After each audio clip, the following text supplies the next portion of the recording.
अजनाब के इस यात्रा प्रवाह में आप सभी धर्मात्माओं का स्वागत है।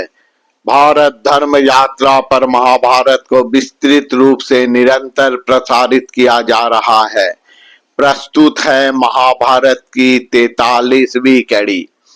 देवयानी को जब ये संवाद प्राप्त हुआ कि शर्मिष्ठा को पुत्र संतान प्राप्त हुआ है, तो वो क्षण मात्र विलंब किए बिना शर्मिष्ठा के सम्मुख उस तपोवन स्थित भवन में उपस्थित हुई। वहां उपस्थित होकर देवयानी आक्रमणात्मक मुद्रा में शर्मिष्ठा से प्रश्न किए, ये क्या सुन रही हो? पाप की वार्ता। किसके संग पाप कर्मों में लिप्त हुई हो? कितना पतन तुम्हारा हो चुका है, मैं सोच नहीं सकती हूँ। तुम इस प्रकार स्वयं को व्यभिचारिणी बना लोगे। शर्मिष्ठा सब बातों को धीरज पूर्वक सुनने के पश्चात बोली, कैसा पाप? तुम किस पाप की बात कर रही हो? मेरे पास एक धार्मिक वेदज्ञ ऋषि आए थे। मैंने एक पुत्र की प्रार्थना की। उस ऋषि के प्रसाद स्वरूप मुझे पुत्र प्राप्त हुआ। इसमें व्यभिचार या काम चरितार्थ करने का प्रश्न ही नहीं आता। शर्मिष्ठा जो वाक्य देवयानी को सुनाए वो मिथ्या है, परंतु देवयानी के लिए मिथ्या नहीं है। पूर्व काल में देवयानी शर्मिष्ठा के सामने ही ययाति को ऋषि आख्या दिए थे। वो ये बात ययाति को बोले थे, आप मेरे लिए ऋषि है।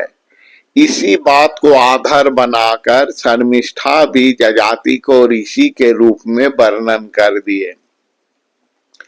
शर्मिष्ठा की बातों पर देवयानी का विश्वास हुआ, क्रोध भी शांत हुआ। उन्होंने शर्मिष्ठा से बोली, यदि ऐसा है तो मुझे और कुछ कहना नहीं है, परंतु तुम जिस ब्राह्मण ऋषि के बात कर रही हो उनका क्या नाम है, गोत्र क्या है? शर्मिष्ठा उत्तर दिए, उनका इस प्रकार दिव्य तेज था जिसे देखकर मैं नाम गोत्र पूछ नहीं पाई। देवयानी बोली, ठीक है, जब तुम वर्ण श्रेष्ठ ब्राह्मण से संतान प्राप्त की हो तब मेरा क्रोध करने का प्रयोजन ही नहीं है। आप दोनों वर्षों के बाद एक दूसरे से स्वाभाविक व्यवहार किए। देवयानी शर्मिष्ठा के साथ पूर्वकालीन सखित्व का मर्यादा से बात की। बहुत समय वे साथ बिताए, हंसी खुशी में समय व्यतीत हुआ। देवयानी क्रुद्ध होकर आए थे, परंतु प्रसन्न होकर लौट गई। इस घटना के पश्चात बहुत समय व्यतीत हो चुका है। देवयानी को और एक पुत्र संतान प्राप्त हुआ है जिसका नाम दुर्वासु। इस प्रकार लंबे समय अंतराल पर किसी एक दिन महाराज और देवयानी एकांत में काल यापन करने के लिए दोनों उस वन वीथिका में भ्रमण करने के लिए निकले। संयोगवश उस अशोक वीथिका के निकट से जाते समय 3 किशोर वयस्क के बालकों पर देवयानी का दृष्टि आकर्षित हुआ। उसने ययाति का ध्यान आकर्षण करके बोली, देखिए कितना सुंदर आकर्षक बालक है। देखने से तो राजपुत्रों की तरह ही प्रतीत होता है।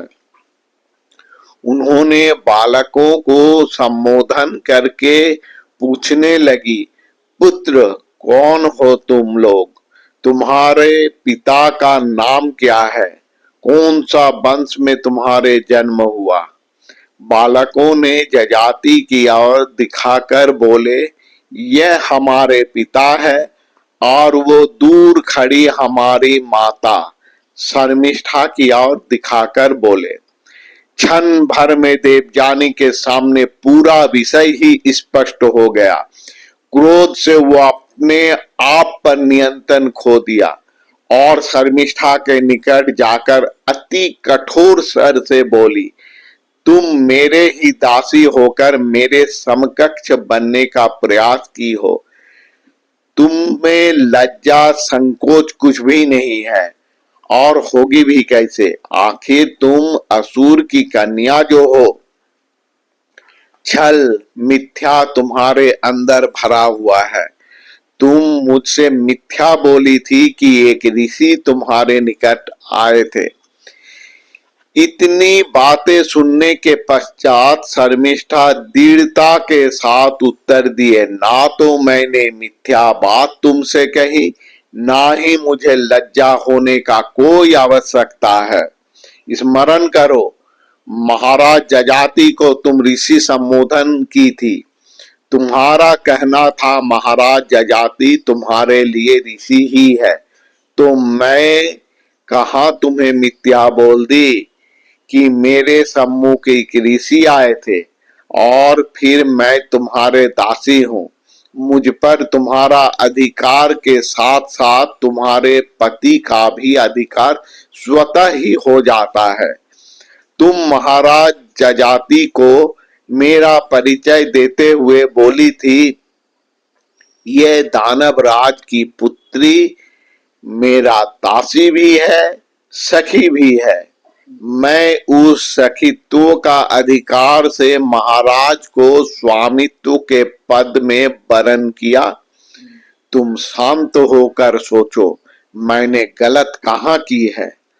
अब जब देवयानी को ये लगा कि वो शर्मिष्ठा का एक भी युक्ति को काट नहीं पाएगी, तो उनका सारा क्रोध महाराज जजाति पर केंद्रित हो गया। वो जजाति से बोली, महाराज आप जो भी किए हैं इसके पश्चात मैं एक मुहूर्त भी आपके राज्य में नहीं रहूंगी। पूर्व में भी शर्मिष्ठा के साथ विवाद होने पर वो यही बातें शुक्राचार्य से कही थी, हम और दैत्यराज विश्वपर्वा के राज्य में नहीं रहूंगी। आज भी वही घटना का पुनरावृत्ति हुआ। देवयानी तत्काल ही शुक्राचार्य के निकट प्रस्थान कर गई।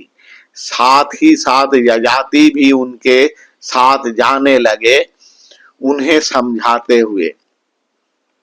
देवयानी यजाति का किसी भी वाक्य पर संतुष्ट नहीं हुई। यजाति के साथ राजप्रसाद में लौट के भी नहीं गई, वो सीधा अपने पिता शुक्राचार्य के निकट उपस्थित हुई। प्रणाम अभिवादन के पश्चात देवयानी पिता के निकट जजाति के विरुद्ध अनुयोग किए। बोले, पिता, ये महाराज जजाति शर्मिष्ठा के गर्भ से 3 संतान उत्पन्न किए, जबकि मेरे गर्भ से सिर्फ 2। प्रजाओं, ऋषियों, ब्राह्मणों सभी ने महाराज को धर्मपरायण राजा के रूप में सम्मान करते हैं। क्या यही इनका धार्मिक होने का स्वरूप है? मेरा मान सम्मान सब कुछ इन्होंने धूल में मिला दिए हैं।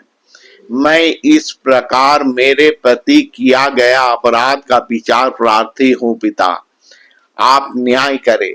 शुक्राचार्य कार्य कारण परिस्थिति कुछ भी विचार किए बिना जजाति को अभिशाप दिए। तुम धर्मज्ञ होकर भी अधर्म किए हो, इसके फलस्वरूप वार्धक्य का चिन्ह जरा विस्तार लाभ करेगा तुम्हारे संपूर्ण शरीर में। ये मेरा अभिशाप है। ये अभिशाप के परिणाम बहुत दूरगामी होगा, जो अजनाब के भू राजनैतिक समीकरण को परिवर्तित कर देगा। महाभारत के 44वीं कड़ी में शापित यजाति का क्या हुआ जानेंगे। नमस्कार।